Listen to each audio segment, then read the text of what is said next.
He was worth over $50 billion, a figure that defined global power. Yet tonight, bundled in rags and shadow, he appeared to be worth substantially less than zero. Hidden behind the guise of a frail, forgotten homeless man, the billionaire Alfred Stone entered the Gilded Scepter, the most exclusive, fiercely guarded dining establishment in New York, a place he held the deed to secretly and totally.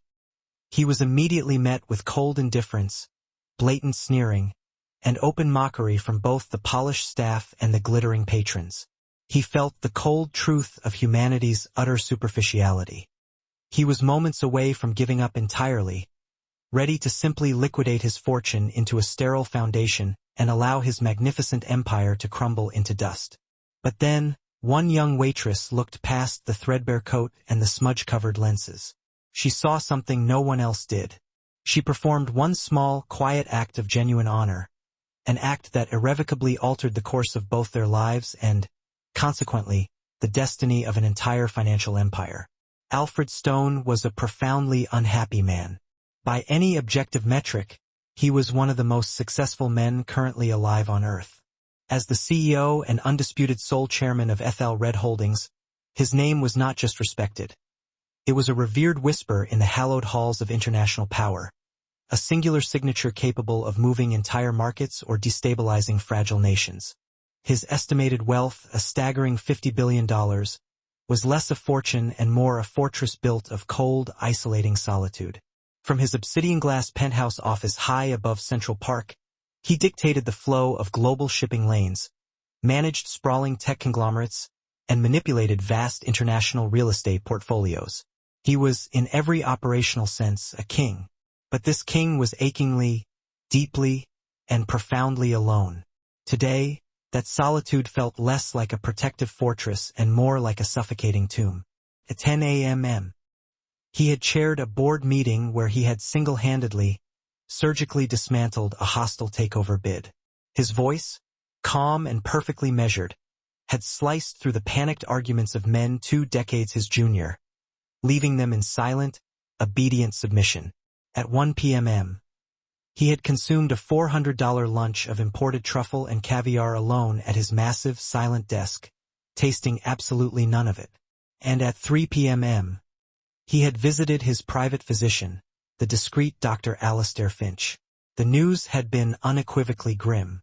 "It's the stress, Alfred," Dr. Finch had said, his voice laced with the heavy syrup of practiced medical empathy. "Your physical heart is structurally sound, but it is working too hard. The arrhythmia is visibly worsening. We need to talk very seriously about reducing your workload, or you simply won't live to see your next birthday." Alfred had simply inclined his head. A next birthday? What a monumentally hollow, pointless concept. He had no wife, no children, no living family remaining to celebrate with. His heritage was a closely guarded, painful secret. His father had been a brutal, self-made New York industrialist, a man who saw emotion as weakness. His mother, however, was the daughter of a proud yet impoverished Kintugi artist who had hailed from Kyoto, Japan. She had died when Alfred was still a boy, leaving him only a small, heavy, worn token. A small metal disc bearing his family's mon or crest, a stylized Curie bloom, and the lingering memory of quiet, unshakable dignity.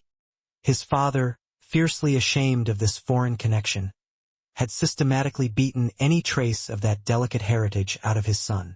Alfred learned quickly to conceal it, to become more ruthless, aggressively Western, more, and the irony was excruciating, more Stone than anyone else in the financial district. He had succeeded magnificently, but in doing so, he had erased the only genuine, deeply valued part of himself. Now, facing his own sudden mortality, he saw the grotesque, glittering emptiness of his manufactured life. His empire was merely a massive monument to a man no one, not even himself, truly knew. He desperately needed to find someone, anyone, worthy of inheriting the legacy.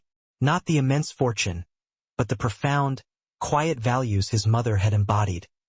Honor, respect, and kindness. That evening he conceived of his test. He went into the private, automated wardrobe in his penthouse, bypassing the perfectly aligned rows of handmade Italian suits. He retrieved an old, dust-covered box. Inside were the clothes of his former college groundskeeper, a man he had admired, long since deceased. The garments were clean but heavily worn. A faded flannel shirt, patched woolen trousers, a threadbare overcoat, and a pair of deeply scuffed, heavy work boots. He added a cheap knit cap and a pair of thick, smudged prescription glasses that warped his piercing gaze. He looked in the full-length mirror. The transformation was truly shocking.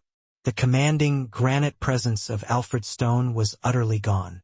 In its place stood a stooped, elderly man, perhaps in his late 70s, bearing the weary, invisible look of someone the world had forgotten centuries ago.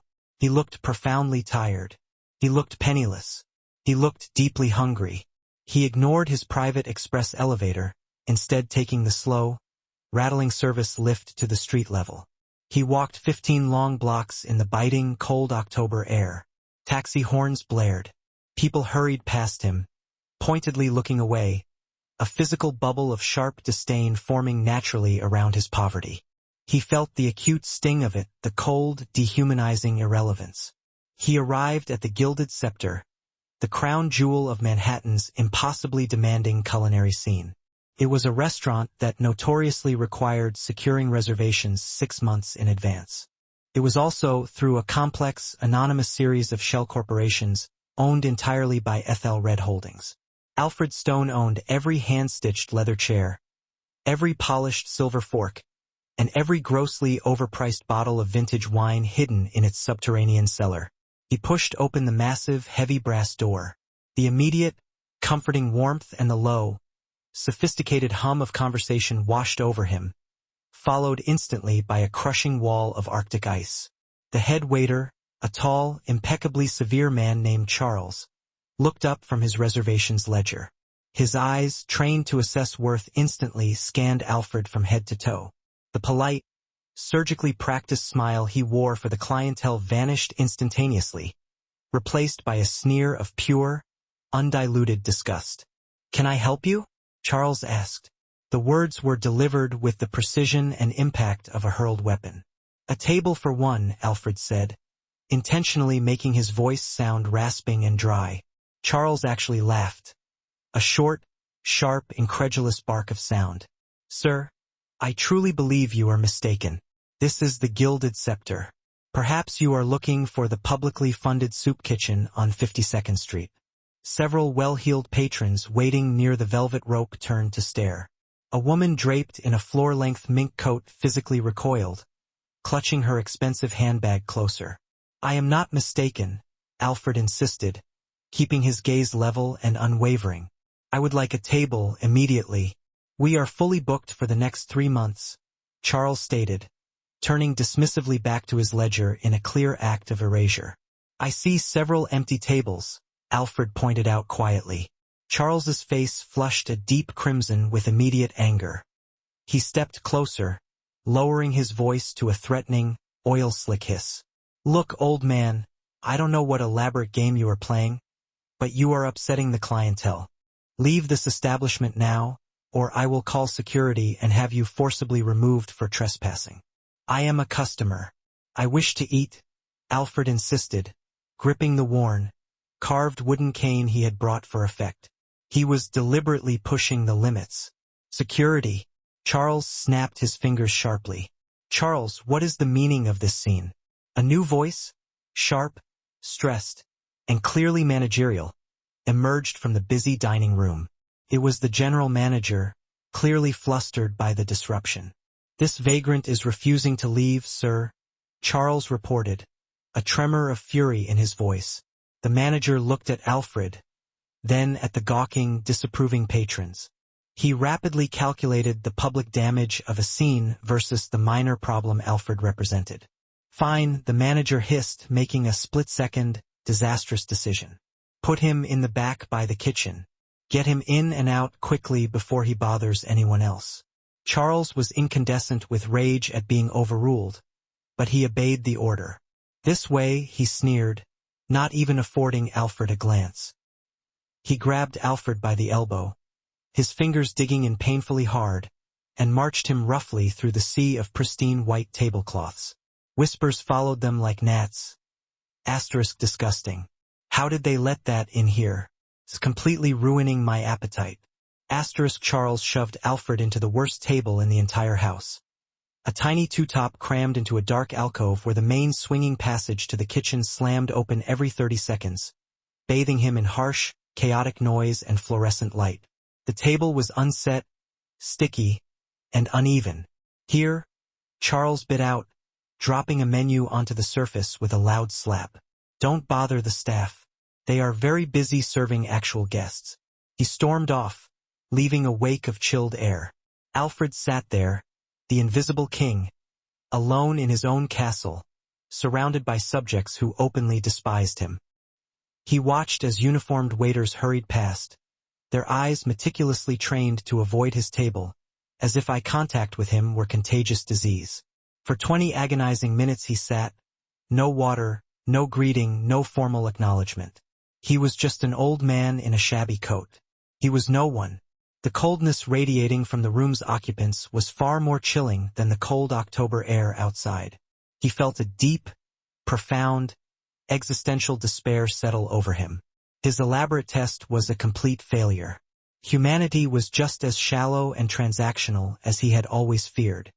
He was ready to leave, to retreat to his empty penthouse, sign his entire fortune over to a sterile, nameless foundation, and wait quietly to die. And then she approached. Sophia Jenkins absolutely loathed the end of the month.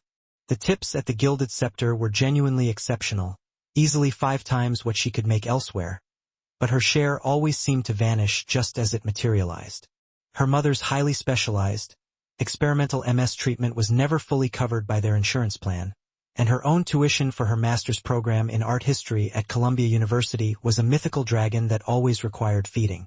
Tonight she was working a grueling double shift, her feet throbbing and aching inside the restaurant-issued, ill-fitting shoes, her mind obsessively preoccupied with a complex thesis paper on late Meiji-era iconography. She was what the other wait staff scornfully called a floater, assigned to assist the senior staff rather than managing her own, more lucrative section. This meant she handled almost all of the thankless grunt work, filling water glasses, running heavy plates, and clearing bus stations for men like Charles, who treated her with the exact same dismissive disdain he reserved for anyone not currently wearing a $10,000 Swiss watch. She was in the chaotic kitchen organizing linen bread baskets when she heard Charles complaining loudly to the manager in the service corridor. Absolute disgrace. Table 19. He's probably going to attempt to steal the silverware. I do not want my staff going anywhere near him.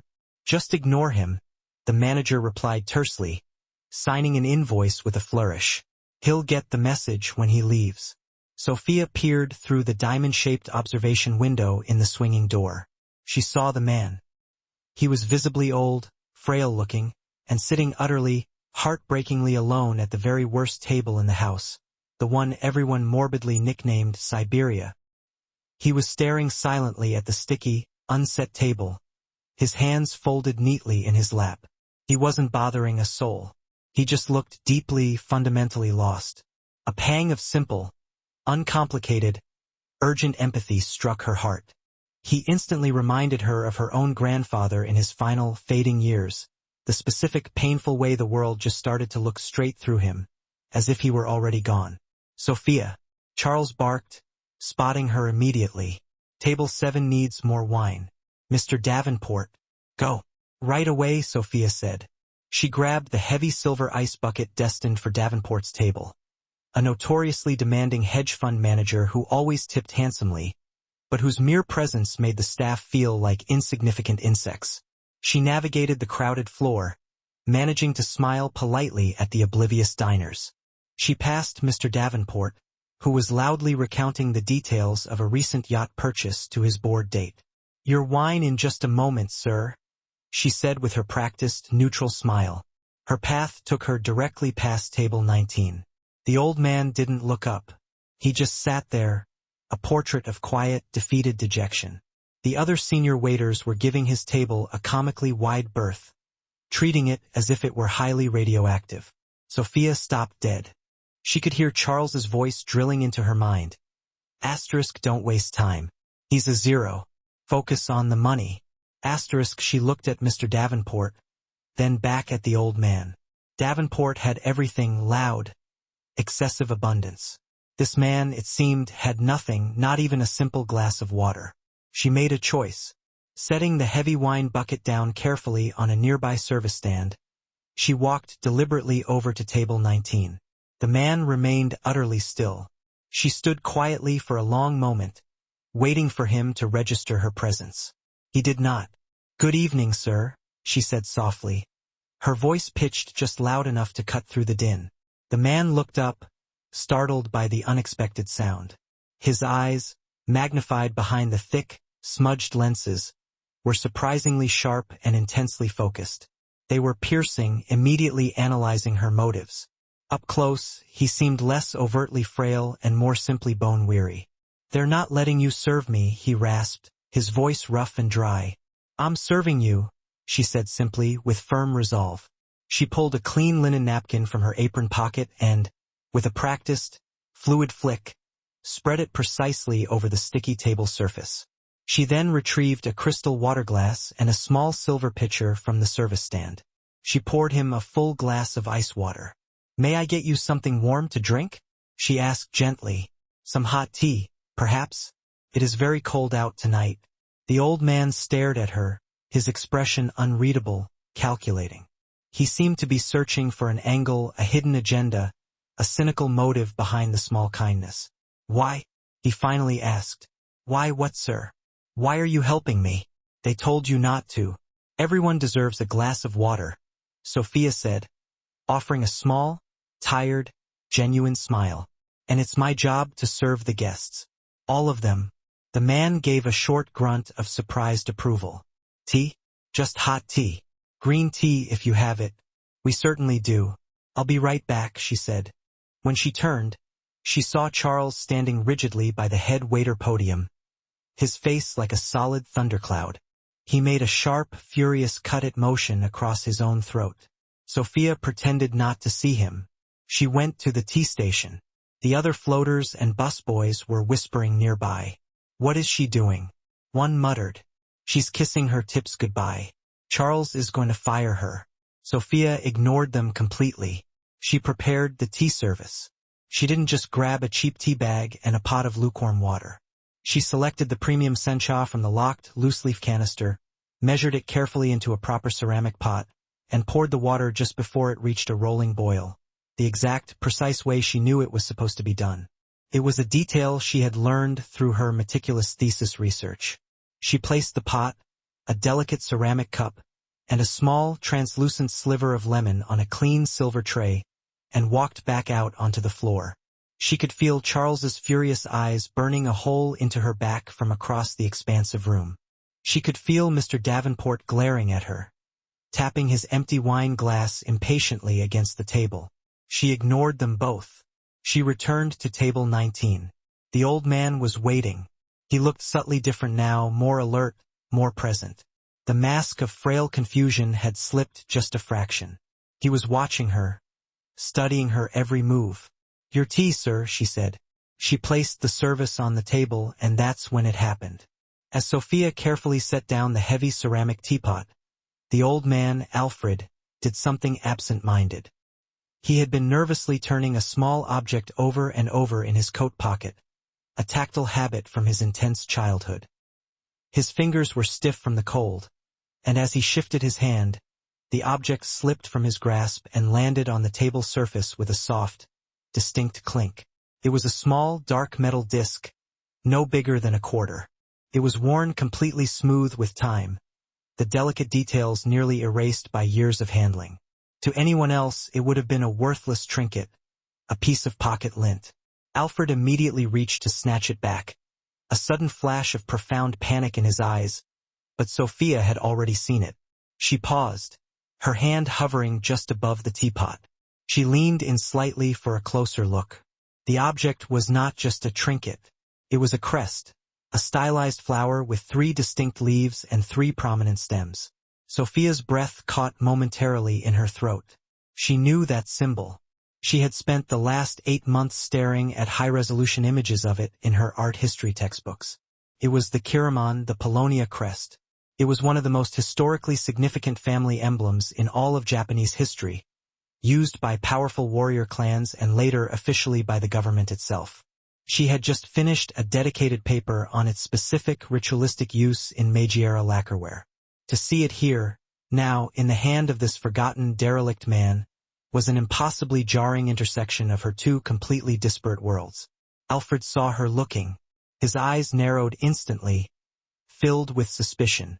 "It's nothing," he said gruffly, immediately covering it with his calloused hand. "A lucky charm." Sophia looked at his face again. She saw the high, distinctive cheekbones, the elegant shape of his eyes behind the thick lenses, the profound, hidden dignity in his slumped posture. It all instantly clicked. He wasn't just a poor old man. He was a man with a specific, deeply rooted past. And that past was currently being brutally disrespected. Sophia stood up straighter. The restaurant noise was overwhelming. A burst of crass laughter came from a nearby large table. The kitchen door swung open with a whoosh and a clatter of dropped pans. Mr. Saul Davenport was now complaining audibly to a passing busboy about the atrocious, glacial service. In the chaotic center of this Western greed, Sophia created a small, quiet, unassailable bubble of absolute calm. She did not say, "I know what that is." She did not say, "Are you Japanese?" She did not use a single word of a language she did not speak. Instead, she did what her art history professor, a man who had spent 30 years studying in Kyoto monasteries, had taught her was the proper, highest way to show respect for a piece of profound history and dignity. She took one small, precise step back from the table. She placed her hands flat against her sides, and she executed a short, precise bow, bending elegantly from the waist, her back perfectly straight, her eyes lowered to the floor for just a formal moment. It was not a subservient gesture born of servitude. It was a bow of deep, academic, and purely human respect. She straightened up slowly. She looked him directly in the eyes. Her own eyes were clear, communicating a message he had not consciously received in 60 years. Then she spoke, her voice clear and soft, cutting through the surrounding noise just for him. "It is an honor to serve you, sir." Alfred Stone went absolutely rigid. His blood felt like it had instantly turned to frigid ice, then instantly to scalding fire. No one had ever truly bowed to him like that in his entire life. Not authentically. His corporate subordinates bowed out of naked, craven fear. This was fundamentally different. This was pure, unadulterated recognition. She hadn't just seen an old man. She hadn't even just seen a man with some Japanese ancestry. She had seen his specific heritage, the very soul of him that he kept locked deep inside, and she had honored it without him having to speak a word. In the middle of this shimmering temple of Western materialism, a young woman had, with one simple, perfect gesture, acknowledged the spirit of his mother. His hand, the one covering the mon, was violently trembling. "Why?" he started, his voice suddenly thick and choked. "Why did you do that?" Sophia smiled a genuine, warm smile. "My apologies if I overstepped, sir. I am currently writing my thesis on Meiji-era art. Your lucky charm is very beautiful. It represents a history that deserves respect." She poured his tea now. She did not splash it. She poured it with focused, almost ceremonial care, the pale green liquid steaming delicately in the cup. She placed it carefully in front of him. "Please let me know if there is anything else I can get for you," she said. "Wait," Alfred said, his voice stronger and far clearer now. "Your name?" "It's Sophia, sir. Sophia Jenkins." "Sophia Jenkins," he repeated, as if committing the sound and shape of the name to permanent memory. "What is it you are studying, exactly?" "Art restoration and history, with a specific focus on trans-Pacific cultural exchange." "A fascinating field," Alfred murmured, testing her again, but in a completely new, intellectual way. He was no longer testing her patience or her pity. He was testing her depth. "And why that? Why choose something so distant?" "Because," Sophia said, glancing around the opulent, gaudy room, "I think we forget things. We paper over the old things, the important things, with cheap gold plating. I like finding what's underneath. The Kintsugi philosophy, that things are more beautiful for having been broken." I think that applies to people, too. Alfred stared at her, utterly, profoundly floored. Kintsugi, the very art his mother had practiced, the ancient art of mending broken pottery with molten gold, making the line of the break the most beautiful, valuable part of the piece. He had spent his entire life being ashamed of his broken heritage, the part of him that wasn't ruthlessly American, that wasn't stone. This girl, this complete stranger, had just handed him the perfect, devastating metaphor for his entire existence. Before he could reply or formulate the question that was burning on his tongue, a deep shadow fell over the table. The shadow belonged to Charles, the head waiter, and his face was a mask of rigid, controlled fury. He had seen her bow.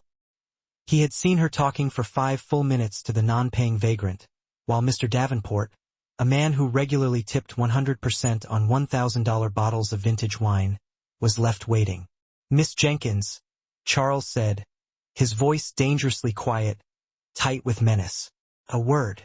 Now, Sophia felt the brief, happy light of their conversation extinguished instantly. "Excuse me, sir," she murmured to Alfred.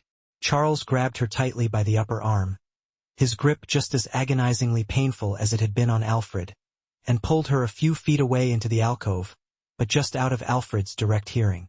"What in God's name do you think you are doing?" Charles hissed, his face inches from hers. "I was taking his order, sir." "He asked for tea," Sophia said, struggling desperately to keep her voice steady and neutral. "He is not a guest. He is a problem. And you," Charles spat the word out, "are my problem. You have just ignored Mr. Davenport, our single most important client, to serve that. Are you insane or just catastrophically stupid? Mr. Davenport was being attended to. He has an empty wine glass. That is an emergency. This," he jabbed a furious thumb toward Alfred, "is trash that needs to be taken out by the back exit. Get back to your section. Do not speak to that man again.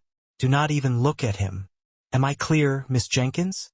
Sophia felt a hot, burning flush of shame and righteous anger. "He's just an old man, Charles.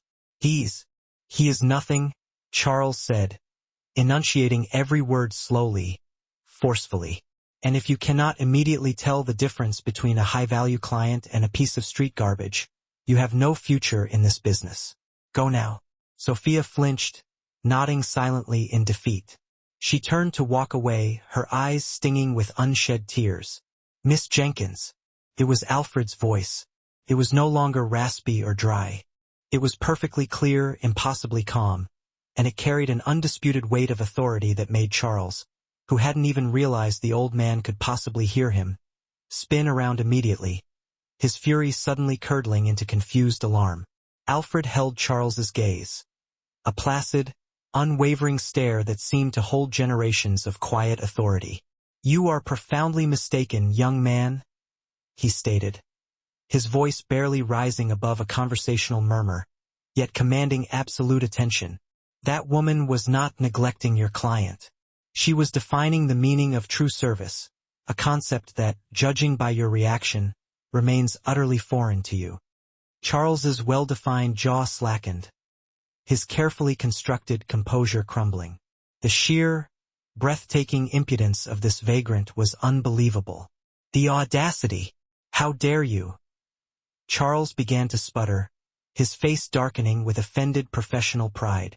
"No," Alfred interrupted, raising a single, surprisingly clean hand, and Charles, stunned by the sheer, unreasonable force of Alfred's presence, fell silent mid-sentence. "Ms. Jenkins," Alfred continued, addressing Sophia directly, "I believe I am now ready to place my dinner order."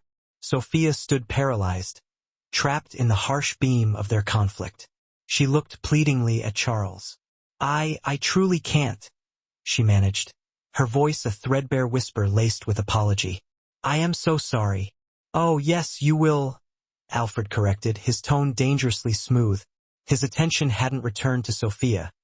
It was fixed entirely on Charles, a deliberate, burning challenge issued across the white linen battlefield. "I will begin with the steak tartare, prepared tableside, followed by a full tin of Ostra caviar, not the smaller offering, mind you. Next, the pan-seared foie gras with fig reduction, And finally, the 40-day dry-aged prime ribeye, medium rare. And for the wine, a bottle of the 82 Chateau Petrus. Alfred recited the items with the casual ease of ordering tap water. This was not just a meal, it was a manifesto. At the Gilded Scepter's hyperinflated prices, the total was staggering, nearly $7,000. Sophia's eyes widened to saucers. Charles merely gaped, his mind short-circuiting at the sheer impossibility of the demand. Charles recovered first, the fear melting into a hot, ugly contempt. He let out a strained, condescending laugh that failed to reach his eyes. "A game?" he sneered, leaning in slightly. "You think this is a joke? You clearly cannot afford the cheap herbal tea you are currently nursing, old man. You are wasting the establishment's valuable time. This pretense is pathetic." He punctuated his scorn with a deliberate, loud clearing of his throat. "Tell me, Mr. Charles?" Alfred asked, his voice reverting to its quiet volume, yet now sharpened with a terrifyingly precise, legalistic edge. "Is it the stated policy of the Gilded Scepter to deny a legitimate order based solely on the perceived financial status or physical appearance of the customer?" "It is my policy," Charles retorted, the word "my" spat out, "to safeguard this establishment against con men, vagrants, and outright lunatics. You have exactly 2 minutes to vacate this premise before I instruct security to forcibly remove you." "I see," Alfred responded, his slow nod unnerving. His eyes settled gently on Sophia. "Thank you for the tea, Miss Jenkins. It was truly perfect." Just as the standoff reached its peak, a new disruption erupted. From the adjacent table, the booming, obnoxious voice of Mr. Davenport, a large, aggressively ruddy-faced man, roared across the hushed dining room. "Girl, where is my damn wine? I've been sitting here waiting for nearly 10 minutes. Davenport punctuated his demand by snapping his fingers, a loud, vulgar crack directed precisely at Sophia. "You waitress, stop standing around chatting with that bum and attend to your actual job." The entire restaurant, which had been pretending valiantly to ignore the spectacle, now froze. All pretense of normalcy evaporated. Every single eye zeroed in on Sophia. She was caught in a nightmare triangle. Charles, the head waiter who was moments from firing her. Davenport, the abusive and extremely powerful client. And Alfred, the mysterious, seemingly penniless old man whom she felt an utterly irrational, yet profound impulse to protect. "Mr. Davenport," Sophia said, pivoting sharply toward him. Her voice trembled, but the core of it was unexpectedly steady and firm. "I will bring your wine momentarily. And please do not snap your fingers at me again. I am not a dog." The resulting silence was chilling, total, the kind that swallows sound whole. You could have heard the whisper of dust settling on the thick Axminster carpet. Davenport's face transformed instantly, shifting from merely ruddy to a deep, alarming, apoplectic purple. He had been insulted in public, a cardinal sin, and certainly never by a subordinate. He surged to his feet, tossing his napkin onto his plate with a violent clatter. "That is it," he bellowed, leveling a thick, accusing finger at Sophia. "You are finished. Charles, listen to me closely. I spend well over $500,000 annually in your firm's establishments. If this insolent which is not terminated right this second, I will personally guarantee that every single one of you finds yourselves unemployed." Charles went instantly, frighteningly pale. This was the ultimate career-ending nightmare. A whale client, a major source of revenue, versus a rogue, replaceable waitress. He didn't deliberate for a second. He spun savagely toward Sophia. His smooth, professional mask shattered, replaced by an expression of pure, desperate, unadulterated rage. He saw his prestigious career, his elevated status, his entire meticulously built life dissolving before his eyes, all because of an idealistic college student and a vagrant. "You're fired!" he screamed, the sound dry and high-pitched, cracking with stress. "You are terminated, Sophia Jenkins. Gather your belongings and get out of my restaurant immediately." Sophia stumbled backward, feeling the impact of the words as keenly as a physical blow. Tears instantly flooded her eyes, not born of anger or self-pity, but from the searing, crushing weight of the injustice. Her entire fragile life, her mother's relentless medical bills, her semester tuition, the fate of her art history thesis, all vanished in that single cruel shout. She had merely attempted to uphold basic human dignity, and this was the devastating cost. She glanced at Mr. Davenport, who was now beaming with triumphant satisfaction. She looked at Charles, whose face was blotchy and mottled as he panted heavily. Finally, her gaze settled on the old man at table 19. He was simply watching, his expression disconcertingly calm, yet imbued with a profound, palpable disappointment. "I'm sorry, sir," Sophia whispered to Alfred, tears tracing hot, wet paths down her cheeks. "I truly am. I wasn't able to complete your service." The apology, focused entirely on failing him, was the final measure of her integrity. She turned, her posture immediately defeated, her shoulders slumped beneath the weight of her apron. She began the long, agonizing walk toward the staff exit. "Stop!" The word was not loud. It was delivered without effort or strain. Yet it did not whisper. It sliced through the heavy, suffocating silence of the room like a diamond blade cutting through glass. It was a voice of absolute, unquestioned, and terrifying command. Sophia, already halfway to the door, instantly halted.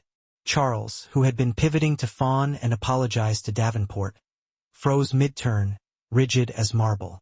The old man at table 19 was now standing. The transformation was total and instantaneous. He was not stooped, he was not frail. He stood to his full, imposing height, his posture radiating an invisible, magnetic power that seemed to physically vacuum the oxygen out of the room. The threadbare overcoat and the cheap knit cap were still covering him, but they suddenly looked less like clothing and more like a deliberate disguise, a bizarre theatrical costume. He reached up, removed the thick, smudged glasses, and casually tossed them onto the tabletop. His eyes, now clear and startlingly sharp, swept the room with the lethal precision of a hawk surveying its domain. "Mr. Charles," the man stated, his voice no longer the tired murmur of a pauper, but the deep, resonant boardroom baritone that had held Fortune 500 CEOs in terrified thrall for 3 decades. "Alfred Stone, you have just committed a catastrophic error in judgment." Charles was momentarily robbed of speech. The metamorphosis was too complete, too sudden for his panicked brain to register. I beg your pardon? Who do you?" "He's nobody," Mr. Davenport barked, though a distinct, thin sliver of panic had entered his volume. "He's just a crazy old man, Charles. Get this bum out of here along with that insolent girl." Alfred ignored Davenport completely, keeping his piercing gaze locked on the head waiter. "You have just fired the only individual in this entire establishment," Alfred continued, his voice lethally calm, "who possesses a fundamental comprehension of the word service. The only employee who exhibited a single ounce of genuine human decency, wisdom, or honor." "Honor?" Charles scoffed, desperately trying to clutch back a fraction of his lost bravado. He was profoundly confused, yet still fueled by blind professional rage. "This is a high-end restaurant, sir, not some melodramatic karate movie." She grossly disrespected a premier client. "You are trespassing. This conversation is concluded. Security." He roared toward the entrance. "Get in here immediately." Alfred Stone offered a slight, chilling smile, a cold, thin expression that failed entirely to engage his eyes. "That won't be necessary," he murmured. He reached into the pocket of his threadbare trousers and produced a simple, sleek black smartphone. The other patrons, who had been tracking the confrontation like a high-stakes tennis match, gasped audibly. It was the brand-new, unreleased prototype model from a Silicon Valley tech company that Alfred's holdings firm had recently acquired. He pressed a single button on the screen and held it to his ear. "Mr. Peterson, I am finished here. Kindly come to the main dining room of the Gilded Scepter." "Yes, right now." He pocketed the phone. "What was that?" Charles sneered, attempting to sound dismissive. "Calling your imaginary friends?" The heavy, ornate brass doors of the restaurant burst open. Two enormous men in identical, perfectly tailored black suits and discreet earpieces strode in. They were not the local, casual restaurant security. They were professional operatives, moving with a silent, coordinated, almost military grace, positioning themselves to flank the entryway. A moment later, a third man entered. He was in his late 50s, temples silvered, his face sharp and serious, looking as if it had been carved from cold granite. He wore a bespoke suit that had likely cost $20,000. This was Marcus Peterson, Chief Operating Officer of FL Red Holdings and Alfred Stone's fiercely loyal right-hand man. Peterson's gaze swept the room once, his eyes finding the figure in the shabby coat standing at table 19. He strode forward without a single moment of hesitation, ignoring the stunned Charles, walking past the gawking, silent diners. He stopped precisely 1 foot in front of Alfred Stone and inclined his head deeply. "Mr. Stone," Peterson said, his voice a respectful, steady rumble. "Is everything satisfactory?" The silence in the room transcended mere quiet. It became a pressurized vacuum. Charles's face, mottled red from rage moments before, bled out entirely, turning a sickly, mottled white. The blood seemed to evacuate his body instantaneously. His knees visibly buckled beneath him. "Mr. Stone," he managed to whisper, clearing his throat weakly. Davenport, the mighty hedge fund manager, looked as though he had been physically struck by a lightning bolt. He knew that name. Everyone in global finance knew that name. Alfred Stone. The legendary, reclusive, virtually invisible billionaire who owned vast swaths of New York commerce. Davenport frantically looked from the powerful CEO, Peterson, back to the bum in the threadbare coat. It was utterly, ridiculously impossible, yet it was undeniably happening right in front of him. "Mr. Stone," Charles stammered, taking a stumbling, desperate step forward. I truly didn't recognize you. I am profoundly, terribly sorry, sir." Alfred Stone simply raised his hand. The head waiter's desperate apology instantly died, choked off in his throat. The transformation was complete. The disguise was shed. The king had reclaimed his throne. Alfred Stone fixed his gaze on Charles. It was not a gaze fueled by heat or anger, but one of cold, clinical assessment, the detached scrutiny of a scientist examining a failed, disposable specimen. "You didn't recognize me," Alfred stated, his voice flat, emotionless. "That is, perhaps, the single true statement you have uttered this entire evening. You failed to recognize me when you assumed I was a man utterly devoid of power. You failed to recognize a fellow human being in desperate need of basic dignity. And perhaps most damningly, you failed to recognize your own employer." He made a sweeping gesture across the opulent room. "You are the manager of this floor. You are meant to be the custodian of this restaurant's reputation. But all you truly are," Alfred's voice dropped to a devastating whisper, "is a bully, a snobbish gatekeeper who slavishly worships perceived wealth and violently despises vulnerability and weakness. You were presented with a simple test of character, and you failed it utterly." "Sir, please," Charles begged, clasping his hands together in a gesture of absolute supplication, his entire body trembling uncontrollably. "It was an error in judgment. I was only trying to protect the restaurant. I was protecting Mr. Davenport." This, Alfred instantly registered, was the entirely wrong thing to say.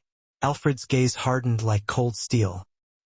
He turned his attention to Mr. Davenport, who was visibly attempting to somehow shrink and sink into the depths of his velvet dining chair. "Mr. Davenport," Alfred addressed him. The hedge fund manager flinched violently. "You claim you spend $500,000 here annually. You clearly believe that is an impressive sum." "Mr. Stone, Alfred, please. I had no earthly idea," Davenport stammered, frantically wiping sweat from his face with a linen napkin. "Look, it was just a simple misunderstanding. This girl was being—" Alfred cut him off cleanly.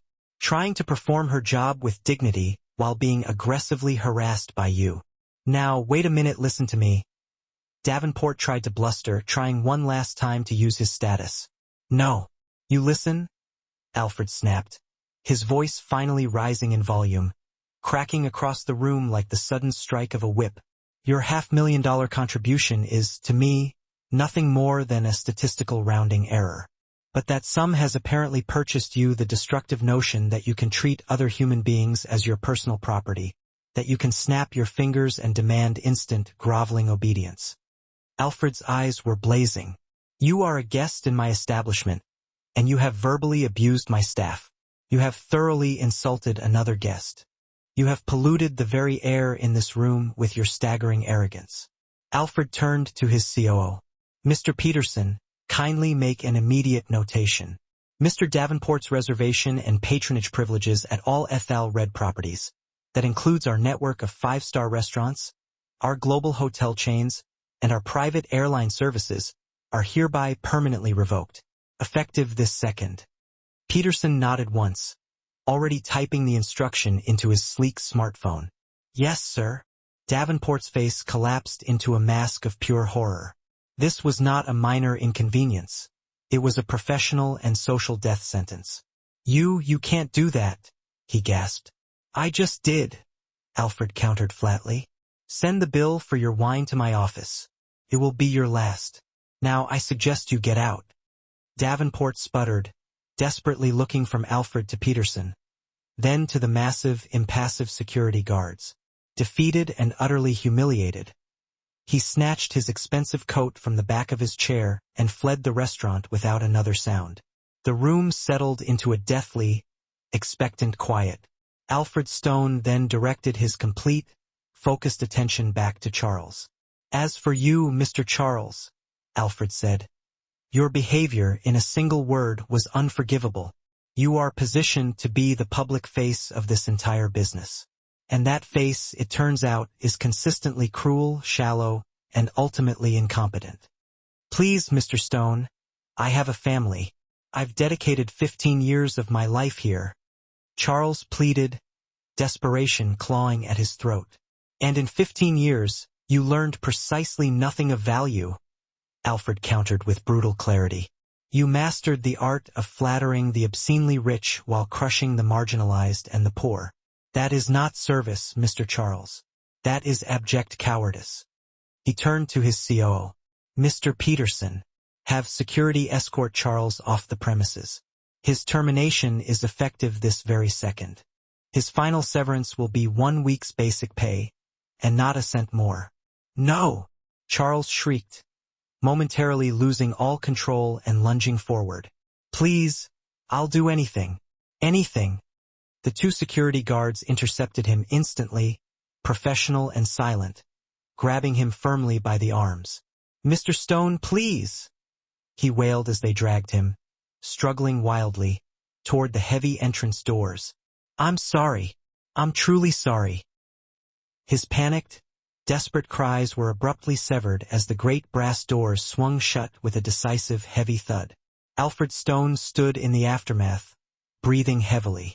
The surge of pure adrenaline was beginning to recede, leaving behind the familiar, deep ache in his chest, a consequence of too many years pushing too hard. But there was another sensation accompanying it, a profound, satisfying feeling of rightness. He slowly unbuttoned the buttons of the threadbare overcoat, allowing the cheap, heavy fabric to slide from his shoulders and pool silently onto the thick carpet. Beneath it, he wore a simple yet impeccably tailored black shirt and matching trousers, his customary uniform of ultimate power. He surveyed the remaining patrons, who were staring at him with a mixture of horror, fascination, and awe.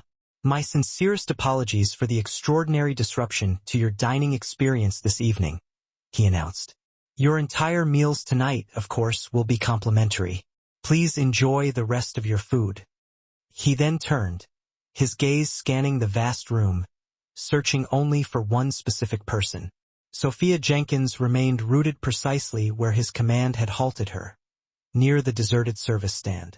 She was deathly pale, a trembling hand clasped over her mouth, her eyes impossibly wide with a complex cocktail of lingering terror and dawning wonder. She took in the sight of the reclusive billionaire, the discarded coat at his feet, and the conspicuously empty, disgraced tables where Davenport and Charles had presided over her downfall. Alfred Stone walked across the vast dining room floor. He stopped directly in front of her. The entire restaurant held its breath, watching the silent exchange. He looked down at her, and his severe expression softened completely. The terrifying, clinical CEO was gone. In his place was simply Alfred. "Miss Sophia Jenkins," he said, his voice now gentle, measured. "Mr. Stone," she whispered back, the name barely audible. "You were fired. That was, I believe, the final official act carried out here," he confirmed. "Yes, sir." "Well," Alfred stated, a flicker of something almost resembling amusement crossing his features. "I would like to formally unfire you." He paused, allowing the gravity of the statement to sink in. "In fact, Miss Jenkins, I would like to offer you a significant promotion." Sophia Jenkins remained rooted to the spot, her hand still pressed tightly against her trembling mouth. The entire dining room of the Gilded Scepter, filled with some of the wealthiest and most influential patrons in New York City, was fixed upon her. The silence was absolute, heavier and infinitely more profound than any noisy confrontation. Charles was gone. Mr. Davenport was gone. All that remained was this man, Alfred Stone, standing directly before her. No longer a mere vagrant, not exactly a traditional king, but something utterly raw and terrifyingly powerful in between. "A promotion?" she finally managed to whisper, the words sounding foreign and ridiculous when spoken aloud. Her mind spun in a frantic, disbelieving blur. She was a mere waitress. She was a struggling graduate student. She was, as of 3 minutes prior, officially unemployed. "Sir, I simply don't understand. A senior waitress? A shift manager position?" Alfred Stone's face, which had been so severe and cold moments earlier, softened with an expression that looked less like pity and more like profound, wearisome understanding. "No, Miss Jenkins. Something considerably more suited to your specific and unique talents." He let out a long, slow breath, as if the immense expenditure of energy required for the confrontation had finally depleted him, leaving only a deep residual weariness. "I am quite certain you are not, in fact, cut out for this line of work," he said, his voice quiet, yet perfectly audible in the unnatural stillness. "You possess a fundamental, fatal flaw for the modern service industry. You insist on the dangerous practice of seeing people as actual people." He glanced slowly around the opulent, yet now tawdry-seeming room, his gaze sweeping over the gaudy gilded fixtures and the stunned, immobilized diners. He looked at Davenport's abandoned table, then at his own sticky, uncleared table 19. "This place," he declared, "was designed to be a temple of excellence. It has devolved into a mere sty, a depressing reflection of my own past negligence." He then turned and began to walk.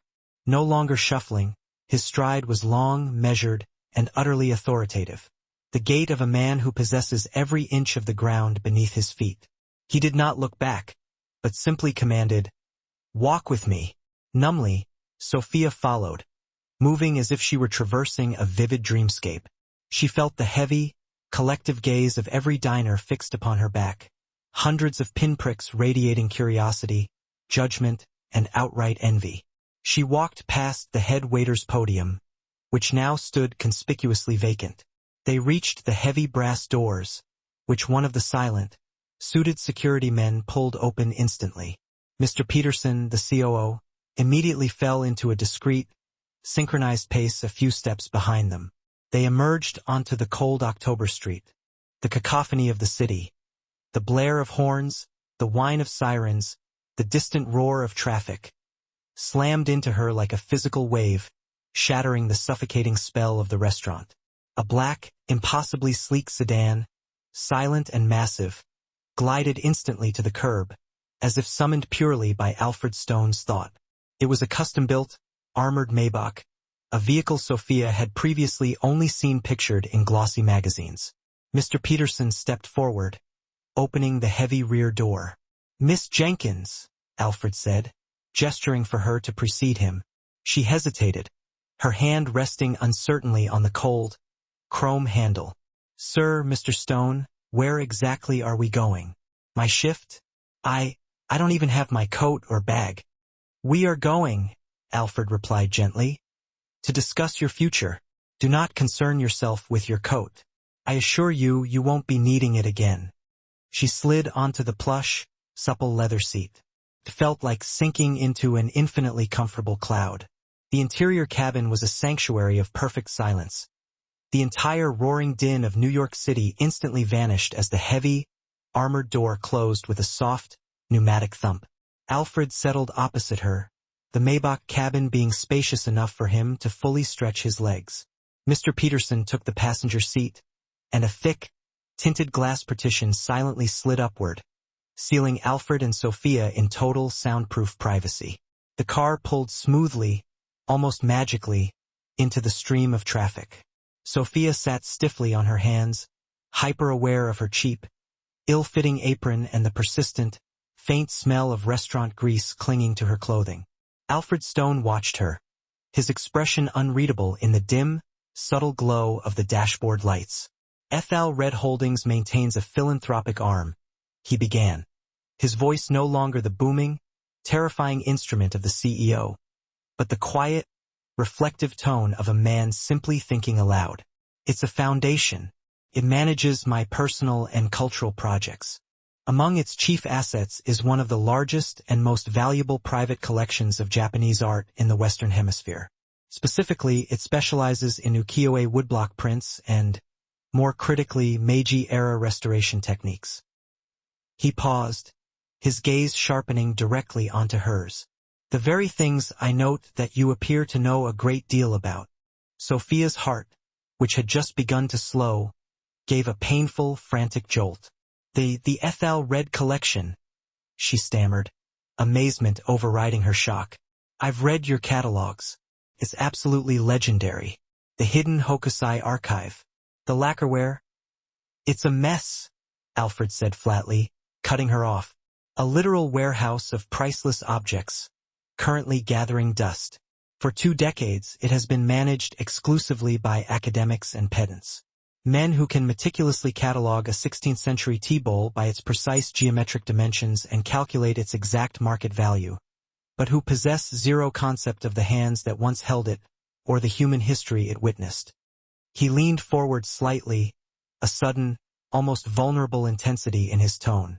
"It's just things to them, an investment portfolio, a cynical tax write-off. And yet, it is the only component of my entire empire that was truly sacred, the only one that was ever close to my mother's heart." He looked out the window for a long moment at the passing blur of city lights. She was an artist specializing in kintsugi. She fundamentally believed that history, even a history defined by damage and being broken, was an inherent part of beauty. These so-called curators? They've been diligently trying to hide the cracks for decades. He turned his piercing gaze back upon her. "I am in the process of dissolving the current oversight board. I am constructing a magnificent new public wing for the museum, and I require a new director, not merely a pedantic curator to file index cards. I need a director who can truly lead, someone to oversee the vast collection, manage its delicate restoration, and build that new wing from the foundation up." His requirements were stark. "I need someone with knowledge, yes, but more essentially, I need someone with respect, with genuine empathy, with an intrinsically good heart. I need," he finished, his voice dropping to a near whisper, "someone who understands that a damaged, broken thing can often be remade into something far more beautiful." The staggering implication hung in the silent, leather-scented air between them. The scope of the offer was so enormous, so impossibly vast, that Sophia's mind genuinely failed to process it. When she finally found her voice, it was weak and shaking. "Mr. Stone, please, you cannot possibly be serious. I am a graduate student. I am a waitress. I write academic papers. I serve tea. I have $47 to my name in my bank account. I do not manage multimillion-dollar operating budgets. I don't hire executive staff. I certainly don't negotiate repatriation deals with international museums. She shook her head frantically, the sheer absurdity of the situation threatening to pull her into either hysterical laughter or immediate tears. You require a cultural heavyweight, a seasoned professional poached from the Met or the Louvre. I would make a catastrophic fool of myself. I would unintentionally destroy your mother's entire legacy. I'd destroy you. Alfred Stone listened patiently, his hands folded calmly in his lap. When her breathless protestations finally ceased, he remained silent for another reflective moment. I already possess dozens of those so-called heavyweights on my payroll, Ms. Jenkins, he said softly. They are the pedants I just described. They possess perfect academic credentials and zero soul. They understand precisely how to execute every museum task, but not a single one of them grasps why any of it matters. You, Sophia, you showed me your why tonight. By giving you tea? Sophia asked, her voice tight with confusion. By honoring me, he gently corrected. When you stood to gain absolutely nothing, and stood to lose your entire livelihood, you bravely stood up to one bully on my behalf. You stood up to another. Bully for your own dignity. You possess integrity, Ms. Jenkins. That is a non-negotiable commodity in my world. And frankly, it is the rarest thing I have ever sought. He gestured with a slight turn of his head toward the silent Mr. Peterson sitting rigidly in the front seat. The mechanics of power, the how, the budgets, the management structure, the art of negotiation, all of that can be taught. Mr. Peterson here can teach you those technical skills in a single month. I will give you every resource imaginable. You will report directly to me. But what you already have, that unshakable fire in you, that deep, instinctive, and profound respect for humanity, that cannot be taught. He leaned in again, his gaze piercing, his eyes seeming to hold an electric charge. You told me you were studying Trans-Pacific Cultural Exchange. You are not just writing a graduate paper on it anymore. You are going to build it from the ground up into a living, breathing entity. You told me you admired the Kintsugi philosophy, the belief that brokenness can lead to greater beauty. This collection, Sophia, is my mother's broken pottery, shattered by neglect and time. I am handing you the gold lacquer. I am asking you to make it whole again. Sophia was truly speechless. Her mind was racing at a terrifying speed, trying to find the hidden cost, the inevitable trap. Yet, the longer she looked into Alfred Stone's earnest, weary eyes, the clearer it became. There was no trap. There was only this impossible, terrifying, utterly beautiful opportunity hanging in the air. She thought of the suffocating walls of her cramped apartment. She thought of the thesis she was so passionately committed to, and then the cold, hard reality of her daily, grinding life hit her with full force. I can't, she whispered, the fight suddenly draining entirely out of her body, leaving her shoulders slumped. Even if I wanted to desperately, I cannot. My mother, she has MS. The experimental treatments she is on, they cost a fortune. My paycheck from the restaurant, my student loans, it all goes to that. Every spare penny. I can't take a risk right now. I simply cannot afford to fail. Alfred Stone had been anticipating this precise objection. He'd had Peterson run a full confidential background check the very moment she had first bowed in the entranceway of the restaurant. Your mother, Catherine Jenkins, he said, his voice calm and factual, is currently receiving treatment at the West Side Neurological Clinic. Her outstanding bills as of this morning were exactly $82,000. Sophia flinched violently, feeling utterly exposed, as if he were reading her private financial ledgers aloud. The Ether Red Foundation's Medical Research Division, Alfred continued, his tone utterly devoid of emotion, as if stating a simple administrative fact, will be assuming the full lifetime cost of your mother's treatment. At any facility in the world she chooses. That, Miss Jenkins, is a non-negotiable part of your employment contract. Consider it a signing bonus. That was the precise moment Sophia broke. The accumulated weight of years of scrimping and saving, of negotiating with predatory insurance companies, of watching her mother's anxious face worry about being a financial burden. It all came crashing down onto the velvet seat. She instantly covered her face with her trembling hands and began to sob. This was not the quiet, dignified, contained weeping from earlier that night, but the deep, body-racking, gasping sobs of a soul that had finally, miraculously, been unburdened of an impossible weight. Alfred sat patiently through the storm, saying absolutely nothing. He simply slid a small, expensive-looking box of tissues across the leather seat toward her. After what seemed like a long, painful minute, she slowly composed herself, wiping her swollen eyes, her face blotchy, raw, and exhausted. "Why?" she finally asked, her voice thick and barely audible. "Why are you doing this? For a bow? For one cup of tea? It doesn't make any sense." Alfred Stone looked down at his own aged hands. He reached into his trouser pocket and, for the second time that night, pulled out the small, worn metal disc, the Kiraman crest. He stared intently at the crest lying in the palm of his hand in the dim, muted light of the car's interior. "I didn't just go out in those clothes as some sort of cruel test, Sophia," he said, his voice quiet, heavy, and resonant with a lifetime of profound solitude. "I went out because that's precisely how I felt. An old, useless, invisible man. A failure."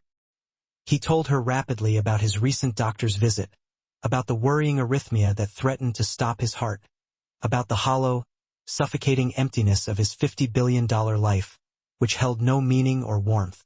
"I didn't go out to find an employee," he murmured, his gaze still fixed on the crest. "I went out to find a single, solitary reason to keep living. I went to my own restaurant, my own towering castle, to see if there was one person left in my entire world who wasn't a sycophant, a coward, or a shark waiting for a piece of the corpse. And for an hour I found absolutely no one. That restaurant, that perfect reflection of my success, was nothing more than a perfect reflection of the empire I built. Vain, greedy, cruel, and cowardly to its core." He looked up at her then, his eyes shining with an unfamiliar, painful moisture.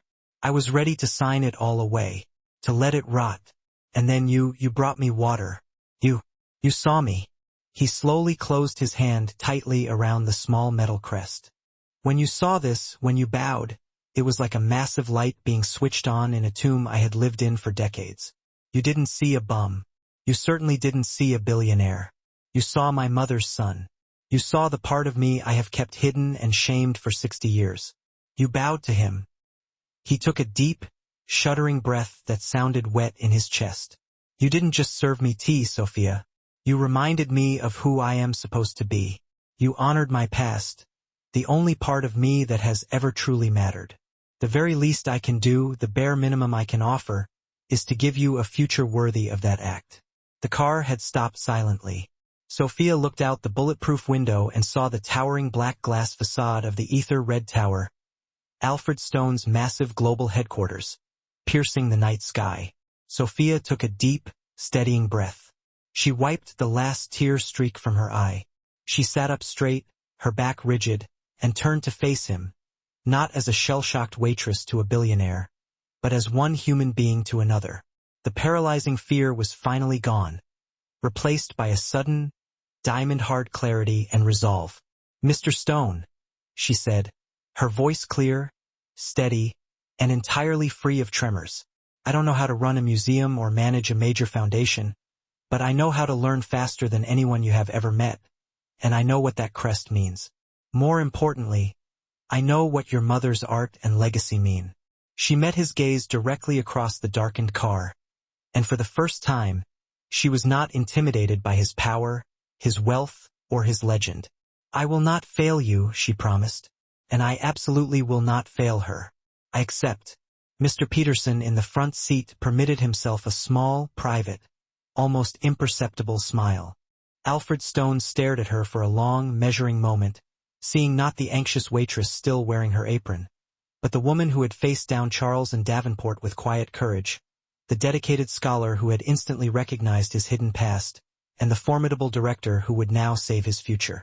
A small, genuine, and deeply relieved smile finally touched his own lips. "No, Miss Jenkins," Alfred Stone said softly, just as Peterson smoothly got out to open her door. "The honor is entirely mine. Thank you for watching this story of kindness, hidden identity, and the price of integrity." We live in a world that often judges people by their appearance, by the luxury watch on their wrist or the designer coat on their back. But as Sophia Jenkins showed us tonight, true character isn't about what you possess. It's about how you treat people who, seemingly, have nothing at all. One simple, profound act of respect, the act of truly seeing the person underneath the facade, transformed her life in a single evening and saved a billionaire's lonely soul. What did you think of Alfred Stone's unusual test? Have you ever witnessed someone being judged unfairly based on appearance alone? Let us know your thoughts and experiences in the comments below. If this powerful story moved you, please take a moment to give this video a like and share it with someone who needs to hear it today. And don't forget to subscribe to the channel for more powerful, real-life drama and impactful stories every single week. Your support truly means the world to us. We'll see you in the next story.